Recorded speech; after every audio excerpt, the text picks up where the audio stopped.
new. This is my first time. Hi, Jacob. Oh, So Jacob, nice to meet you. Same here. how did you get to come here, Jacob? How did you get here? Uh, it's just, I don't know, just roundabout. Just it's this place and that place, and now I'm here. So So what's your take on non-duality? I don't, I don't know. I can't really find any. It's hard to find words for anything, and it's been confusing. So that's where I'm at. All right, good, good. You know, the confusing part's important because there's let's say there's certain systems that are on in all of us, yes? And one of those systems, we call it a self-centered system. And in that system, you're pictured as something, yeah? And how you understand everything is how it pertains to that something. And when you run into a message that that's something you're not in non-duality idea, that's something that you're not tries to understand and cannot understand, you're onto something, yes? Yes, because this is not about something that the system can embrace and jump into and experience and get and advance in. It's really a rebuttal or a negation of the system itself, yeah? So a lot of people, in the early days, I could have taken it personally because people would say everything this guy says goes over my head, but really that was the target, yeah? And so knowing it or not knowing it, we were doing our job. And over the years, it became obvious that that which is attempting to grasp and get and understand and experience and in hope stabilize is not you. Yeah, it's an activity, mental in origin. And its activity and its basis is mechanical. You're not behind this machine. Yeah, there's not a long-lasting, independent, separate, amorphous thing that's choosing to turn on this mechanicalness of this system. Yeah. But because of our nature, which is awareness, we're aware of it. Yeah.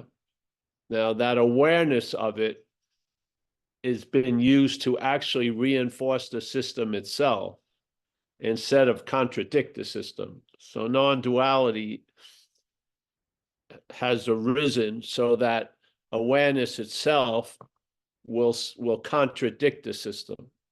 Yeah, instead of how the system has claimed the awareness is that the awareness is an attribute of you, the you that is pictured as the system or from the system. Yes. So when the system, aka you, says it doesn't understand and it's starting to get frustrated and it's starting to, that's a great sign in my book. Yeah. And it's also going to be a condition. The confusion isn't going to be quenched by an understanding. The understanding is that which wants to understand cannot get it. Yeah, that's the understanding I feel. So it does come to a finite end, but it can seem frustrating, but not, you can always ask to who, because it's not you. So the system gets frustrated that its inadequacies are being brought into contrast, a stark contrast, yeah? Where many other things, it can sort of grasp and sort of absorb it into itself and neuter its real message and make it a message that the self-centeredness can seem to get, yeah? Which is all the, like the launching pods of seeking, yeah? The seeking for our own nature with our own nature is the absurdity that non-duality pronounces, yes?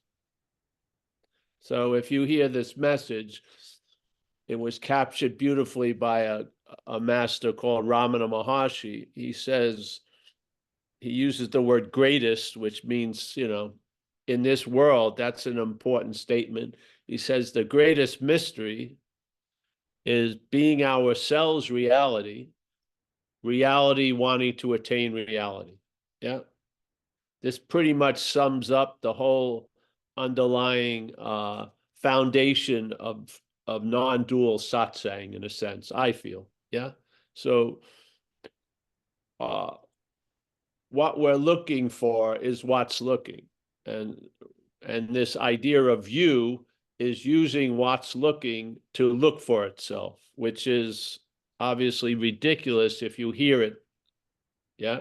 When you actually hear it, hopefully through the grace of satsang, when you hear it, it'll be like a German shepherd with the head turning. Yeah, you'll just realize, wait a minute, or a statement like, you can't use the Buddha to seek the Buddha.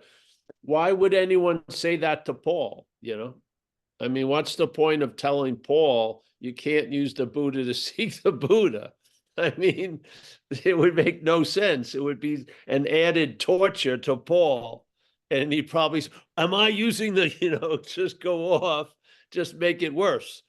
So obviously, from that view of non-duality, Paul is not seen as Paul, it's seen as the Buddha. Yeah. Now, the Buddha masquerading as Paul, with the distinction that Paul brings, could get to such an absurd point that it's using itself to look for itself. So reality is wanting to attain reality. And it makes complete sense if reality is taken to be Paul, but it isn't. So when they were talking, or he was this great master, I think he was great, Huang Po, an old Zen master. He was speaking, and he said, you can't use the Buddha to seek the Buddha. He wasn't talking to any Paul or anyone else. He was talking directly to the Buddha with the hopes of getting around the obstacle, which is Paul. So the seeker of the Buddha is the obstacle to the being of the Buddha. Yes, the seeking the Buddha can actually be the greatest impediment to the recognition of the being of Buddha. Now that blew my mind, yeah, because I invested seemingly a lot of years looking for the Buddha or getting Buddha qualities through Buddhism as Paul, yeah, and maybe nothing was happening, but of course the head is gonna, with all the investment, it's gonna say it's getting something. And so to hear that message from the Buddha ear, which is, I can't use myself to find myself, it's pretty clear that certain things could have an abrupt ending, which is seeking the Buddha.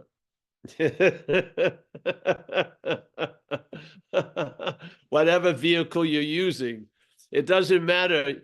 You'll see that changing vehicles doesn't change the road or the destination. It's just, it's the idea that there's a destination and a road doesn't get determined by the vehicle. You can have a lot of vehicles going down the same road towards the same destination. But the point is, in this case, there's nowhere to go. You already are where you think you want to arrive at. Yes? This is the humble non-duality in my feeling. This is the active element in it. It's the active element is to negate a lot of shit that the system that we're not is sure of. Yeah. Not deny it, which is what the system does. And I'm just using the word system because it sounds mechanical and foreign and not personal and the head is quite like that, actually. It's like one size fits all, maybe. And everyone who's listening to thoughts think they're their thoughts. Yeah. And if life brings you to a weird situation, which is active alcoholism or active addiction, you may end up at a meeting with a lot of other people.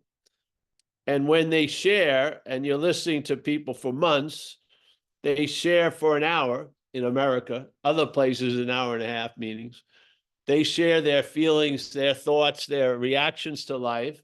And after a few months, you can only come to two conclusions. How did these people get my thoughts and my feelings? Yeah. Or they're not my feelings and they're not my thoughts. The gateless gate has cracked open. You thought it was closed. It cracked open because I listen to people describe how I feel. Great. And then say it was how they felt. And then they described how they thought, and it sounded like they were describing how I thought. And they described what they did, and it sure sounded like what I did. And so it was clear through the haze that there must be something that's jumped on all of our backs and is riding us. And not only riding us, when it's riding us, it's directing us. Yeah. So we're not just getting ridden, but it's driving us. And it drives us with the same characteristics or manifestations as it drives everyone else. And they're not infinite. And through the grace of something, in the call of help from all the souls of suffering addicts and alcoholics, there was a solution that dropped in, and they recognized that which has defeated us. Yes, this system gone wild. And they called it self, yeah, small s self. And they said self is what has defeated us. Any life run on self's will hardly be a success. Self is driving us through 100 forms of tons of shit. You're making decisions based on self that are bringing you great misfortune. And it seems like self is the captain, the driver, the GPS, unbeknownst to us. Yeah. And so the dilemma is that it's unbeknownst to us. So here you are. We're going to share a message or an invitation that which is talking in your head right now, or what you're hearing, you don't know what's talking. You don't see anyone talking, but you hear the thoughts, yes? There's a hearing, and this is important.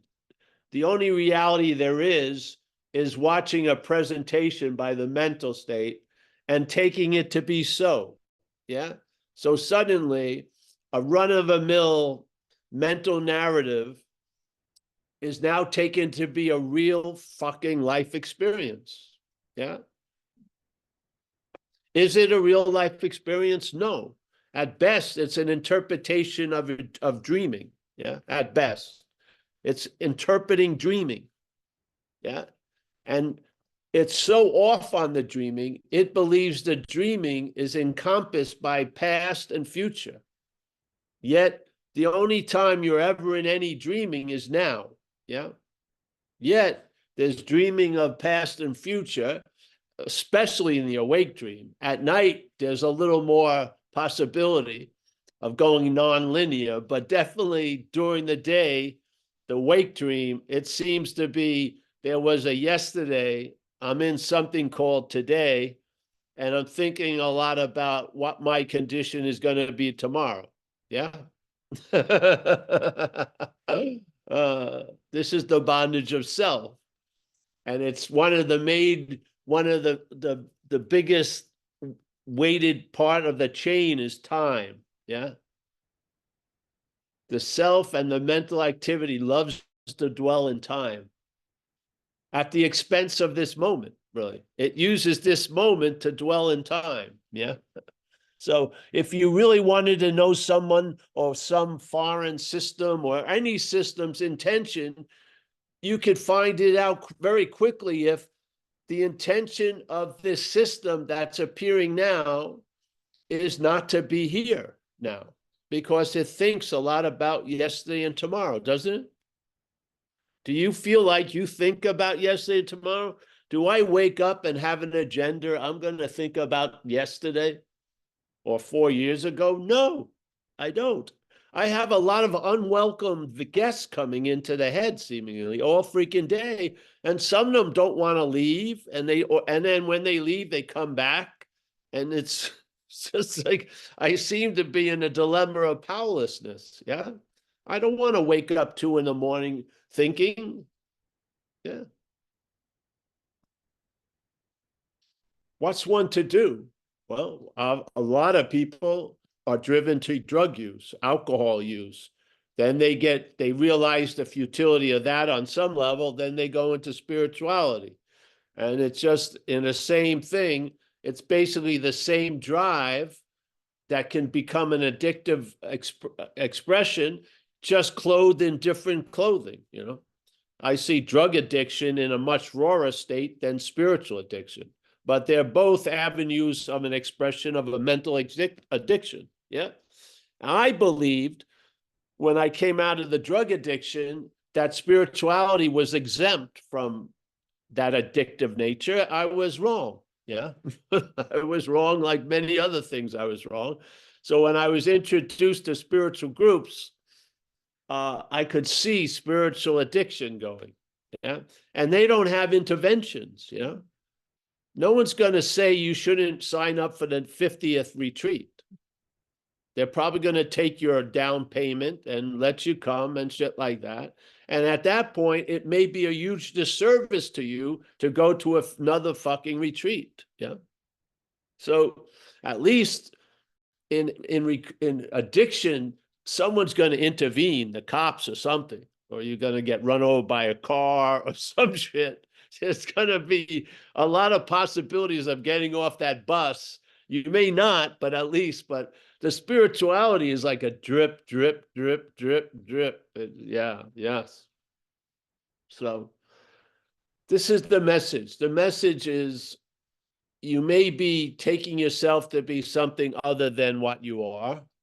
Yeah. And that something is giving that opinion and idea to you. You're not making it up yourself in a way. You are ultimately, but in this way, it seems like the mental state is delivering a package deal. You're going to have the great joy of being a special someone with a lot of probably unintended consequences. Yes. But it's banking on your cherishing of being Paul will be so strong that it will put up with so much shit and so much other stuff as long as it's the star of the movie. It doesn't care if the movie sucks or not, but it's all about Paul. Yeah. And then some of us, we were beaten in submission, or it just ran out or something. And I had an ear and I was willing to hear something, and I heard it through non-duality. Yes. Yeah. First off, the action figure had to get sober, which happened. And then the sobriety, taking that giant, because it was the huge drama of my life, was addiction. It really was. It was causing a lot of, it was attracting a lot of attention, either from me or from others. Unwanted others, like uniformed policemen and shit. Yeah. And so that had to be corrected, which it was. I was struck sober and I was given a way of life.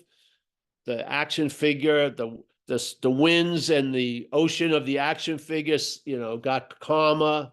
Yes. It wasn't like, 1 foot low tide, 12-foot high tide. It got to be, just simple. And then there was a lot of freedom for the interest and attention to get interested in other shit. And so I heard non-duality, and it basically over time became the last answer here in this place, this action figure dream. And to me, a last answer about any topic is an incredible value. Yeah. If you get an answer that puts the weight to need for any other answers away, that's a damn good answer. I've had 2 of them in this life. Getting struck sober was a fucking incredible answer. And then hearing non-duality. Those 2 were probably the most profound, from this view, answers. One was a last answer in a finite time place. The other one was a last answer in the infinite. So before anything ever happened, there's a relief. Not the relief that comes after shit happens, but there's a relief before things happen. And that's the beauty of non-duality. It returns your attention and interest at least into the neighborhood of what you are, instead of this addiction to the mental system presenting you as a historical, long-lasting, independent doer, thinker, feeler, seer, taster, toucher. Yes, it brings you into a lovely garden shaped like a huge question mark. Yeah, and you're just walking around in a state of I don't know, and then things are revealed. And it's revelatory, truly revelatory, not only reading You Are What You're Looking For, but really having an intimacy of that statement, you are what you're looking for. It has so much granular just grip. It's amazing. Yeah, because look at what we do. We make shit out of nothing. Could you imagine what could be made out of the truth, really? If we really got to the point, which is we are what we're looking for, and that is actually the truth, and that starts to dawn on you, this is not a manufactured condition. It's an inherent state. It's the state of all states. Yeah. So all this thing, you've watched how your head makes mountains out of the molehills, makes days out of here and now, makes years out of here and now, makes a lot of shit up with absolutely nothing to work with, really, because it's all false evidence. To have that meet something that's actually true and sound is mind-boggling. Because, first of all, it's disarming, because you don't have to keep breathing life into this idea. It's alive. The message of non-duality is being. It's alive. You don't have to resuscitate it. You don't have to do shit. You just get it. Yeah. You get what you're not. You have an understanding of how what you're not is presented, like day in and day out. And you've ran a course and the fucking highway ended. Yeah. And now there's a giant panoramic scenery, and so much goes on after the highway of this fucking head ends. Yeah. Yes. So you've matched an incredible imagination with truth. Wow. It's incredible, really. And then you see Sufism, you ever read Hafiz and Rumi and stuff? These great, amazing, and even in English translations, it's amazing. It seems obvious they knew this idea of non-duality, and how they present their experiencing it through their life was making an idea of the beloved and meeting it and doing this. And it's just beautiful. And it must have been translated through a couple languages, and you still get it. You still get it. To be able to speak the language of non-duality is awesome. It's just like one of the highest art forms I've ever run into. And these dudes, Rumi and Hafiz, there's some guy I really liked when I first started hearing satsang. He was funny about non-duality in his second language. That is something to tip your hat off to be funny as hell about non-duality's ideas and conundrums in another language is pretty good. So this is the message. Yeah. I am not the messenger. The message stands on its own. The messenger is just an auxiliary position. It's a utensil. It's used. Yes. And so the message is not coming from the messenger. It comes through all of us, literally. But some people have the eyes to see it, others don't, but they have the ability, and it's only a matter of time that they're going to hear it not as the hearer, but as the hearing. Yes? The hearing. You're going to capture your true nature. It's verbing. Your true nature in manifestation is verbing. Yeah. That stillness in movement is verbing. Yeah. So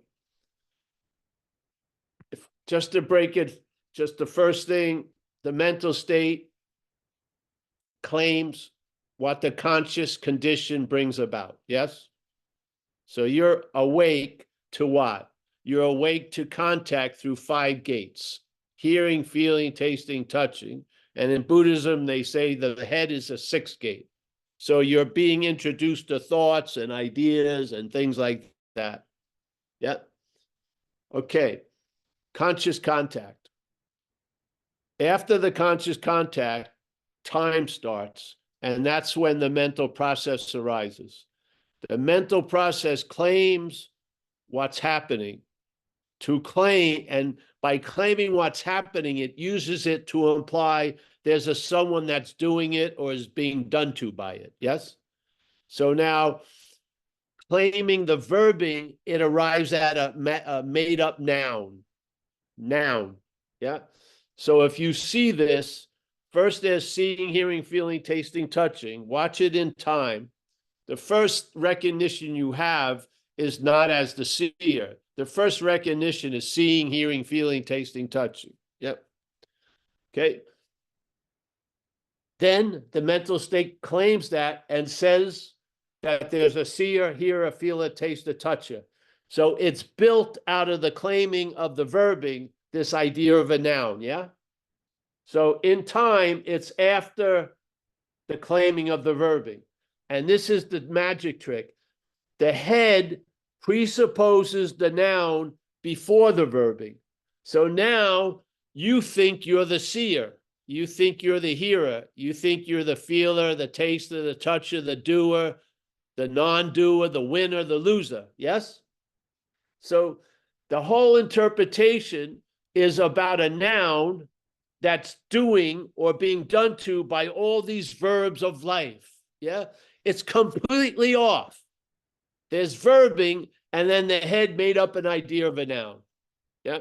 Now, if the noun is first and then there's verbing, you're going to be listening to the head like fucking a dramatic news station. Yeah. If the noun is seen after the verbing, you're probably going to laugh at it like Comedy Central. Yeah. It's not about the noun at all. It's about if the noun is first, then everything comes after. But if the noun ain't first, there's so much before it. Its profundity and its obsession and its largeness and its big designs and big plans seem fucking ludicrous. Yes? You start, because now it's been downsized. It's not constantly being looked through the mental lens, which sees everything about it as big. You see it from a panoramic lens and you see how small it is. Yes, you see it. You're aware of it. You don't have to study it. You're aware of it. That's the greatest form of study, is to be aware of. The greatest form of study is to be aware of. The books put shit out, but what has to turn the book on is awareness of what it's saying. If you just take it intellectually, it's not going to serve you. It's going to take up more space in you, and you're going to have to tithe to it and pay attention to your intellect when it's not serving you. It's awareness of it. So that's why some of the greatest invitations or directives or messages in non-duality are like one sentence long. Yeah? The seeker is the sought. What's looking is what you're looking for. Boom. Can't use the Buddha to seek the Buddha. Whatever can be perceived cannot be perceiving. They're not even a long sentence. You could put the foundation of the imitation of non-duality on a napkin. You could put the 8 profoundness of non-duality on a napkin, and that would serve you more than any huge library that you go to. if there was an awareness of it. Yes? If there was an awareness of the statement, it would see you much farther than all the fucking books you've ever had. Yes. This is true reliance. You rely on awareness as awareness. So this is what we do. We share here, put it out. I have great confidence, not in you at all, but I have great confidence in what we are. And I know that we can overwhelm this little myopic system, and then the panoramic is going to hear one of those notes. It's like the old spiritual sperm thing we used to use, yeah? So let's say that sense of what we are is like a giant mother egg, you know, conceptual egg. And it's ready to give birth to a lot of possibilities, but it needs to be ignited by a sperm, a spiritual sperm, let's say. So we're just flooding the system with a lot of spiritual sperm, having great knowledge that one of them's going to get through, and it's going to impregnate the mind, the bigger mind, with this idea. And the mind is going to give birth to what the message only implies. The mind itself will give birth. Yes? So I know that nothing can stop this. And if it can seem to be stopped, it can only seem to be stopped for a very little short bit of time. Yeah? The resistance to this message is always finite, and the message is of infinite. Yeah? The resistance is only finite, and the message is of infinite. So there you go.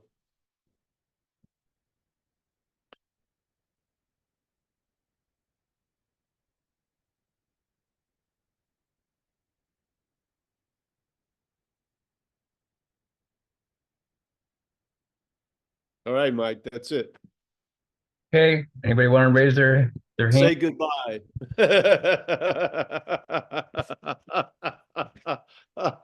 Kathleen, What more do you want? I swear. in a new apartment.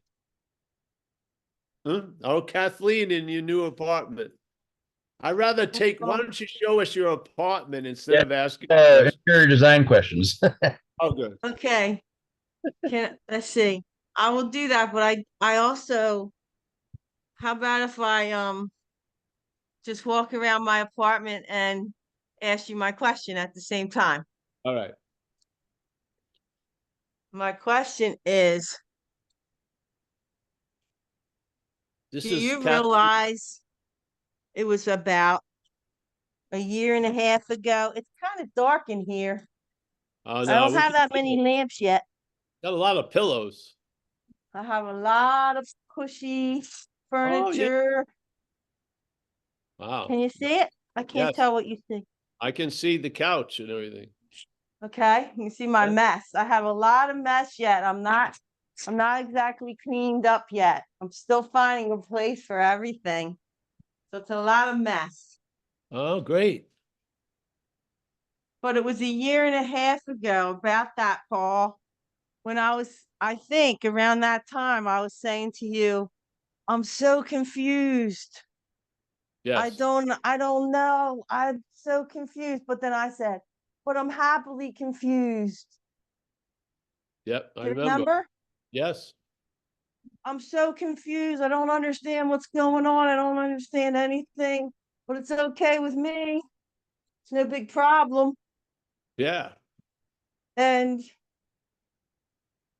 now, and then what I did was I started to understand this. I don't know. I started to realize I don't know.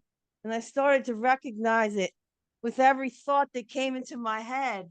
I started to remember, I don't know. And it was that. I think that noticing that I don't know anything was the best gift that I got from you. And oh my God, my life is so amazingly awesome. I took this picture this morning of the sunset, the sunrise. I got up at 6 o'clock and I looked out the window and I saw this orange everywhere over this dairy farm. All I could see. It was amazing. Amazing. I couldn't even help myself to go out there and take a picture and send it to people. You You know, said you had my sure. I'm having the chance to just enjoy my life free and just traveling less than lighter. Less than lighter. Floating. Floating along and enjoying every second of it. You guys, thank you so much. Thank you for being my friends. Thank you for coming along the road with me. Thank you for holding me up when I needed you. I needed your support, and you all held me up. All of you. Especially Paul and Anu and Amelia and some other special people. But all of you are very important to me. And I'll shut up now. Well. Thank you. There's Amelia now. There's Amelia there. There's Mia. There's the dog. Yes. Well, it's been a great pleasure, hon. I'm so happy we've run into each other more than once on the live stage. Yeah, it's great. I always had a deep underneath, again, you can't comprehend the relief, but I knew it, you know. And so I'm so happy I have a chance to pass it on, to share this message, because it's got the best payoff cost ratio. Huge payoff, very little cost. And as it goes on, there's less and less cost and more payoff. Not bad. Yeah. So I'm happy. Very nice. Thank you. Thank you for that share. Yeah. All right, Mike. I don't know. Anyone else? No, I don't see. Well, maybe we'll no, we no, it'd be nice. Maybe we'll say goodbye, and if it's 10 minutes to 8, why not just wherever you are? I don't think I've ever done this, but wherever you are, just sit in a little gratitude, man, no matter what your situations look like. Yeah.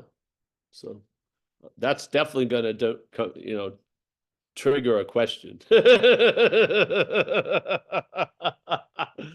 But gratitude, to me, the action figure has a ceiling. Yeah, a ceiling, you know. And one of the highest levels I feel it can go is gratitude. Yeah. And I used to love when I was at long time ago, when I was young, I heard about this guy, Sai Baba. And when my life started getting straightened out and I wasn't under that slavery of addiction, I decided to go to see him in India. And every day, you can look him up. It was a trip. He had 10,000 people there.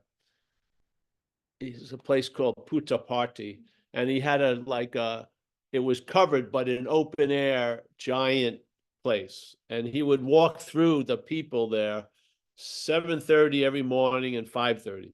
And he had little paths, and you could sort of know how he would walk through everyone. So I would always get on like the curb of the path, and then I would watch. And when he came by and he was looking at the people on the other side, I could see all their faces. Yeah. So here he was, but I was looking at all the people looking at him. And, a high level of how good a human face can look is that devoted look, that love look. It made every day, I was just be blown away watching people's looking. Yeah. And Do you understand that when you know something, you put a quantity and a measurement on it? When you think you have something, it's got to be contained conceptually. The don't know is what allows it to be as large as it wants to be. Yeah. We had this in recovery where they would say for anyone to get in, they try to make it as easy as possible because they really believed, I imagine, that if people followed the way of life of recovery, they would get relief from the drinking and the drug use and shit. So they would say, listen, I know a lot of people have a lot of trouble with the word God because their upbringing. So they would say, listen, have a higher power of your own understanding. Make it into anything you like. And if you're not willing, just pray to be willing to be willing. You know, just get in here and it'll work. And so the idea of a higher power of my own understanding switched so quickly when I got into recovery, where it arrived at and has never left, that I have a higher power of its own understanding. Yes? Yes, it's quite different. I have a higher power of its own understanding. So I don't know non-duality. Yeah. I know what I'm not. That's where the knowledge lies with me. I have no knowledge of what I am because there's no need for it. I'm being it. Yeah. I have knowledge about what I'm not because trying to be that can be fucking unbearable because you're not that. Yes. So I don't want to describe the indescribable. I want to describe the describable so you can recognize it from your indescribability. Yeah. That to me, this message I feel has a direction here, and that direction is negation. Yeah. Negating what? All the assumptions that our whole system, the mental system, relies on. Yeah. To see the falsehood of things. And sometimes when the direction is negation, your greatest successes are what was seen as terrible failures. You're never going to get it. Yeah. You're never going to get it. It's fantastic. That used to cause so much frustration in me when I was seeking. And I thought there was a me that was going to get something. To hear that I was never going to get it sounded like it sucked. But now it's like a celestial chorus of a hallelujah. Yeah. Yeah, I'm never going to get it because I am it. Yeah. I don't need to know it. I can't because I am it. Yeah. I can't arrive there because I am it. I can't leave it because I am it. It just changes so much because you don't know. The head spins you tons of miles on the smallest little fucking weird idea.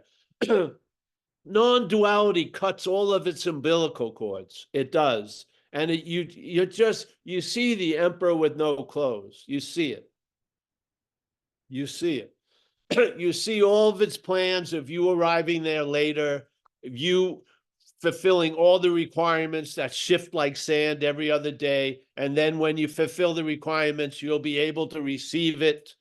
All this shit. And then ways of ensuring that you'll never lose it by doing something stupid. All of this is just orbiting around the idea of you. You're not that you. Yeah, that's the great joy of this message. All those requirements and responsibilities, and I got to do something that I don't feel capable of doing. All these fucking spiritual demands the head has a field day with. You're released from it because it is not, you don't get liberated. You get liberated from the need to be liberated. That's what you get liberated from. Your interest and attention gets released now, not at a future date after 30 requirements are met and you've done some Herculean tasks and you got approval from that which is playing God. No, No matter what you think or feel, it is. Yeah.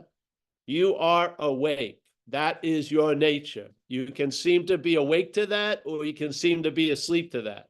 Yeah. It doesn't change the fact. That's the beauty of it. You are not a fact to change this fact. You are not a fact to change this fact. This fact, you are an appearance in this fact. Yeah. You are not a fact looking for this fact as an appearance. You are an appearance in this fact of non-duality. Yeah. I rest my case.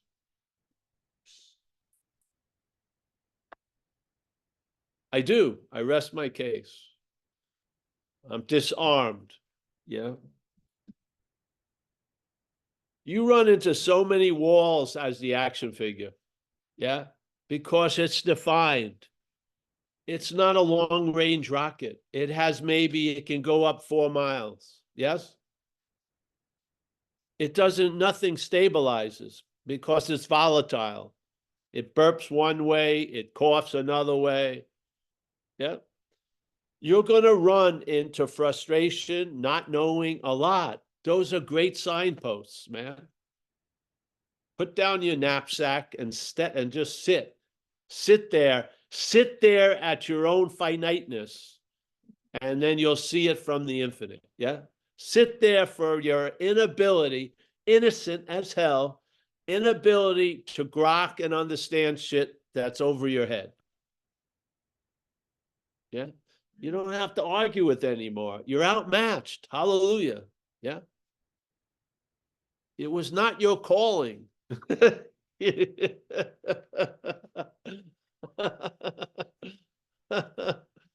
Yeah. So I think that's it for tonight, unless there's other questions.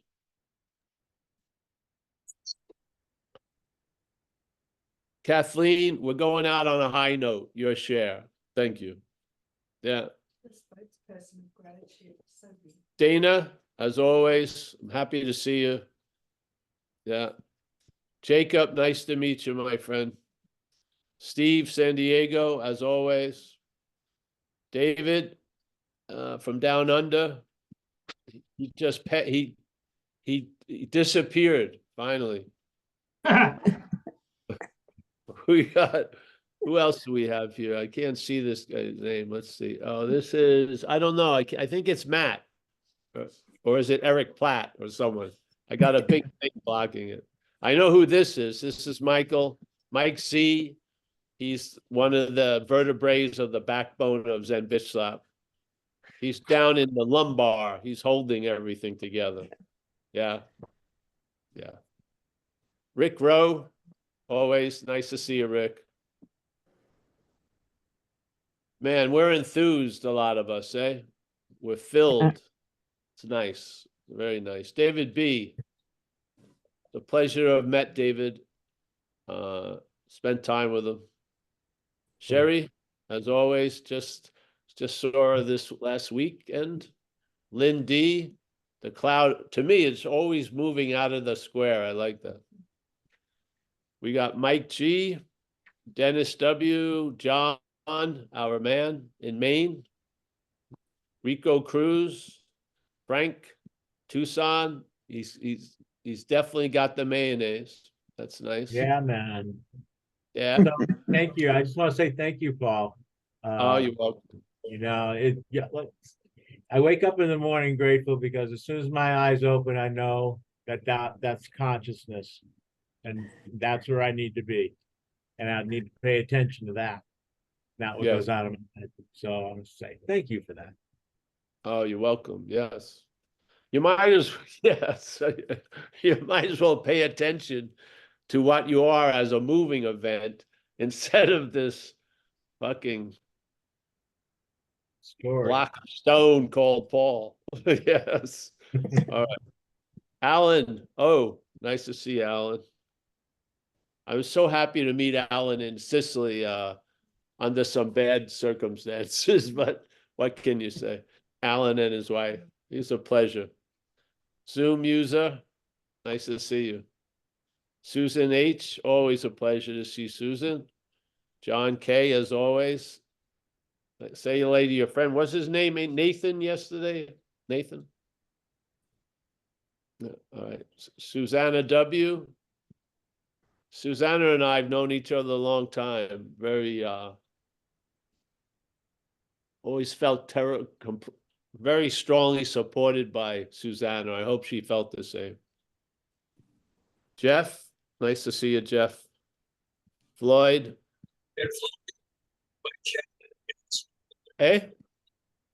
I didn't hear that, Mike. There is a Paul Instagram page. I assume that's a no.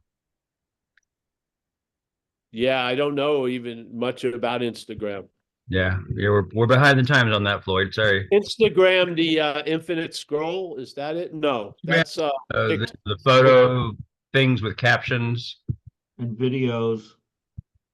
well, do it- maybe someone got moved to put us up there. We could. I don't There you care. go, Floyd. You can do it for him. Yeah. Yeah, just whatever. Just don't, it's weird.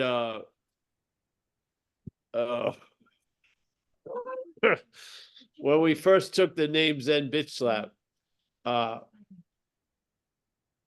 somebody sent me this thing. There was another Zen Bitch Slap, but it was BYTCH or something, and it was like a soft porn site. I couldn't believe. So I said, "Wow, BYTCH something." I said, "Wow, that would be a rude awakening if you thought you were going to a non-dual satsang." Yeah. Well, how did they overcome oh no, they don't do this, not a Zoom. Zoom would be difficult for a full frontal nude thing because you don't see much. Yeah, I only know people from their t-shirts up, basically. Depends on where the camera is Yeah. pointing. Yeah, where the camera's pointing. Yeah. All right. I better leave that now. All right. So I'm saying John K. got everyone. Susanna, I think I got everyone. Everyone else jumped ship, maybe. Eric Platt, Mike G. If I missed you, I didn't miss you. Hey, thanks. Thanks for the lovely evening. And we'll see some of you tomorrow. Paul, Yep. you brought up Rumi, Yeah. and you were talking about Sufism. Yeah. I wonder if sometime in the future, I was intrigued by that movie, Beatings with Remarkable Men by Gurdjieff. Great movie. Gurdjieff, yeah, yeah. Yeah, I'm wondering if you could sometime explore, the use of movement to lose oneself, as the Sufis do. Well, yeah. I don't have much experience with that. I mean, I lost myself with movement also. It was more of it was a different kind of movements. But yeah, we can always, it's easy to lose oneself if you're not that. Yeah. You know what I mean? Yeah. There's so many moments that it's completely forgotten. But see, then when it shows up, it forgets those moments. That's what it does. Yeah. You have mini blackouts all the time. When you're in a zone and there's no idea of you, when it shows back up, it basically blacks out that time. Yeah. It throws like a blanket of story over it. Oh, I was in the water and I lost myself. No, that wasn't there. It was not in there. It showed up when you got to the shore again. Yeah. And then it says, oh, I disappeared. Yeah. And here you are. No. All right. Well, nice to see everyone. I'll see you soon.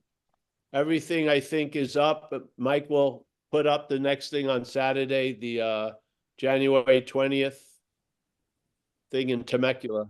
And so, yep. Zen Bitch Slap event page has all the Zoom.